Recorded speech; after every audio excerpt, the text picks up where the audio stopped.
عرب میں مکتبہ دارالسلام کی جانب سے مسجد نبوی صلی اللہ علیہ وآلہ وسلم کے مؤذن الشیخ ڈاکٹر ایاد احمد الشکری کے اعزاز میں تقریب منعقد کی گئی، جس میں پاکستانی کمیونٹی کی بڑی تعداد شریک ہوئی۔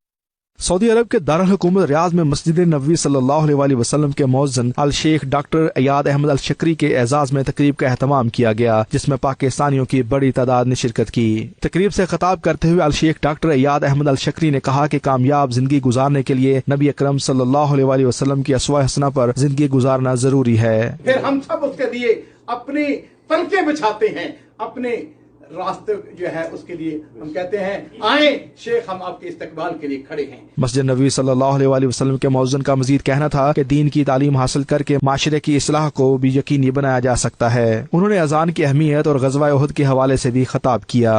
رسول اللہ كان معه مجموعة 10 من 6 من الأنصار و4 من المهاجرين دخلوا في جبل أحد وهم يسيرون وإذا بالمشركين يعرفون أن الرسول في وسط هذه المجموعة فاصبحوا يلحقون برسول الله صلی اللہ علیہ وسلم۔ مکتبہ دارالسلام کے مدیر عبد المالک مجاہد نے اس موقع پر کہا کہ پاکستانیوں کے دل الحرمین الشریفین کے ساتھ دھڑکتے ہیں۔ پوری قوم مسجد الحرام اور مسجد نبوی صلی اللہ علیہ وآلہ وسلم کے امام اور مؤذن کو قدر کی نگاہ سے دیکھتی ہے۔ تقریب کے آخر میں پاکستان کی سلامتی اور استحکام کے لیے دعائیں بھی مانگی گئیں۔